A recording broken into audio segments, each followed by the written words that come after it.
Bismillahirrahmanirrahim. Assalamualaikum warahmatullahi wabarakatuh. Perkenalkan, nama saya Dian Safitri, NIM 11979. Atas dasar adanya video ini yaitu untuk memenuhi tugas UTS dari mata pelajaran Sejarah Peradilan Islam. Oke, kita mulai saja. Yang pertama yaitu konsep dasar peradilan Islam. Yang pertama kita akan mempelajari tentang pengertian dari peradilan itu sendiri. Peradilan berasal dari bahasa Inggris yaitu justice, yang mana peradilan sendiri yaitu proses menuju keadilan. Jadi peradilan itu prosesnya menuju dari keadilan. Posisi sejarah peradilan Islam di sini yaitu sebagai ajaran cabang dari ilmu fikih, sumber Al-Quran dan tafsir. Apa sih keunggulan kita dari mempelajari sejarah peradaban? Apa sih manfaatnya? Yang pertama yaitu kita dapat mengetahui tentang keilmuan, yang kedua tentang profesi, yang ketiga ilmu yang bermanfaat bagi masyarakat. Lalu lanjut kita akan mempelajari tentang institusi apa saja sih yang ada di sejarah peradilan Islam itu. Yang pertama yaitu ijtihad, yang kedua iftah, yang ketiga lembaga, yang keempat ada lembaga hisab, lalu yang kelima ada qadha mahzamil. Pengertian yang pertama yaitu tentang ijtihad. Ijtihad yaitu panggilan hukum untuk diri dari orang lain. Yang kedua yaitu iftah. Yang dimaksud iftah yaitu menjawab pertanyaan yang kurang jelas hukumnya. Jadi hukumnya itu samar-samar. Terus lanjut lembaga tahkim. Lembaga tahkim itu bertujuan untuk mendamaikan dengan cara jalur keluarga, bukan menggunakan jalur hukum. Lalu yang keempat ada lembaga hisab yang berwenang kepada kebajikan, menuju ke arah kebaikan. Lalu saya akan membahas bangsa Arab pada pra-Islam. Nah, di sini bangsa Arab pada masa pra-Islam telah memiliki kode untuk menyelesaikan segala permasalahan, akan tetapi belum memiliki bentuk ataupun sistem peradilan yang mapan. Hal ini dikarenakan pada saat itu Jazirah Arab belum ada satupun politik ataupun sosiologis yang nyata. Mereka tidak memiliki undang-undang ataupun hukum tertentu yang dapat dijadikan referensi untuk menyelesaikan persengketaan pada waktu itu. Masyarakat pra-Arab Islam mengenal juga cara penyelesaian masalah melalui tahkim kepada orang-orang tertentu ataupun arbitrator yang terkenal bijak dalam menyelesaikan persengketaan mereka. Suku Quraisy pernah memilih beberapa tokoh untuk menjadi arbitrator. Misalnya dari tokoh Bani Syam, mereka memilih tokoh-tokoh dari Bani Syam untuk menyelesaikan permasalahan internal suku Quraisy, atau dengan menugaskan para tokoh dari Bani Adi untuk menyelesaikan permasalahan yang melibatkan suku Quraisy dengan suku di luar Quraisy. Nah, setelah dari zaman pra-Islam kita lanjut ke zamannya Nabi Muhammad SAW. Di fase ini merupakan fase terpenting dalam sejarah peradilan Islam. Karena apa? Karena Nabi Muhammad lah yang memegang otoritas yuridis tersebut.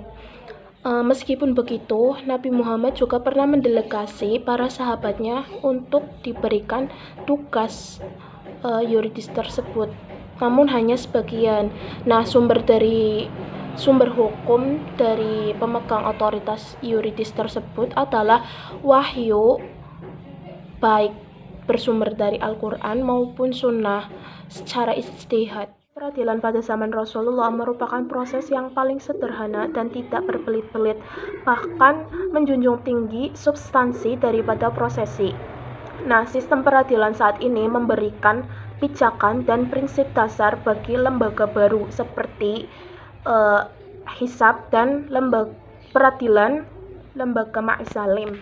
Nah, setelah dari zamannya Nabi Muhammad, kita bergeser ke zamannya Khulafaur Rasyidin, yang mana khulafa sendiri berasal dari kata khalifah yang berarti pengganti, sedangkan Rasyidin itu yang berarti mendapat petunjuk. Jadi Khulafaur Rasyidin yaitu khalifah-khalifah Rasul yang mendapatkan petunjuk untuk menuju ke arah kebenaran. Nah, mereka itu bertugas sebagai pengganti Nabi Muhammad SAW untuk memimpin negara Madinah. Saya akan sedikit menjelaskan tentang peradilan Islam di zamannya khalifah, yaitu yang pertama pada zaman Abu Bakar As-Siddiq radhiyallahu anhu, yang kedua yaitu Umar bin Khattab, yang ketiga sahabat Utsman bin Affan, dan yang keempat Ali bin Abi Thalib. Baik, saya akan sedikit menjelaskan tentang peradilan Islam di zamannya para sahabat Nabi. Yang pertama yaitu ada Abu Bakar radhiyallahu anhu, yang mana beliau adalah pemimpin pertama setelah wafatnya Nabi. Nah, di sini belum ada perubahan yang signifikan, masih sama dari peninggalan Nabi, masih sama dengan ajaran peninggalan Nabi. Lalu yang kedua yaitu ada Umar bin Khattab. Beliau adalah pemerintahan kedua. Nah, ini pertama kalinya ada perubahan, yaitu pemisahan kasus yudisial dari eksekutif, dan beliau di sini juga membuat bustur untuk pengadilan para hakim agung. Lalu yang ketiga ada sahabat Utsman bin Affan. Di sini juga masih sama seperti pemerintahan yang sebelumnya, yaitu pada pemerintahan Umar bin Khattab. Lalu yang keempat ada dari sahabat Ali bin Abi Thalib. Nah, di sini beliau juga memberikan instruksi kepada pemerintah daerah untuk kriteria orang yang mempunyai bakat menjadi hakim. Setelah berakhirnya masa kekhalifahan, kita lanjut ke zamannya para tabi'in, yang mana pemerintahannya ini dipimpin oleh Bani Umayyah dan didirikan oleh Muawiyah bin Abu Sufyan. Pada masa kekuasaan Bani Umayyah, ketata laksanaan peradilan semakin disempurnakan. Badan peradilan mulai menjadi berkembang, yaitu menjadi lembaga yang mandiri, dan menangani suatu perkara itu tidak terpengaruh oleh sikap dan kebijakan politik penguasa negara.